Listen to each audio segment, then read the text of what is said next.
Hey, what's going on, guys? I'm going to talk to you today about how Ilhan Omar, Congresswoman Ilhan Omar, had recently went on the news station Democracy Now! And when she went on Democracy Now!, she basically started blaming the United States for all of Venezuela's problems.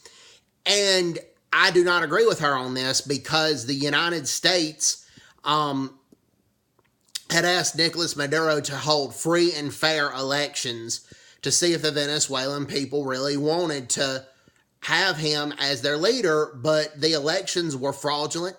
They were rigged. They were not recognized not just by the United States, but they were not recognized by Canada, not recognized by the European Union either. And what does that tell you? Also, the United States imposed a lot of those sanctions because the aid was not going to the starving people of Venezuela. It was going to Maduro and his cronies. And Maduro, when the International Red Cross tried to deliver aid, it took Maduro forever to accept the aid. Maduro refused the aid for several months. So this is not the dealings of the United States. This is the dealings of Nicolas Maduro. The U.S. envoy to Venezuela, Elliot Abrams, I would not have picked him if I was Trump, and I think that was an error on Trump's part. However, what Elliot Abrams did 20 years ago does not coincide with what's happening in Venezuela today. That's just an irrelevant statement by Ilhan Omar. And if you watch the Democracy Now! Clip carefully, when Elliot Abrams was going to comment and retract Ilhan Omar's remarks about him, that basically almost like Ilhan Omar was refusing to accept his counter-argument, or refusing to even let him give a counter-argument. Let me say that.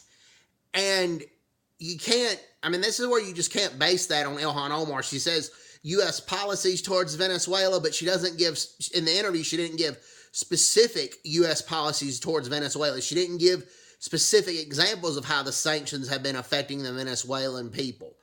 She just basically just gives a bunch of rhetoric, but doesn't back it up with the facts.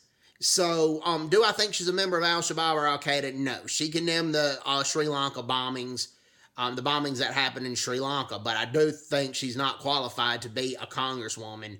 I think she's incompetent. I think she's inept, and I think I don't think she tries to deliberately destroy America, but she goes to criticize America every chance she gets and goes to blame America first before looking at all the facts and looking at the situation, which is very, very dangerous for somebody to be in a position of power to do something like that. So anyways, hope everybody's doing well. Take care. God bless. And keep praying for Venezuela. Take care. God bless. And bye-bye. Bye-bye.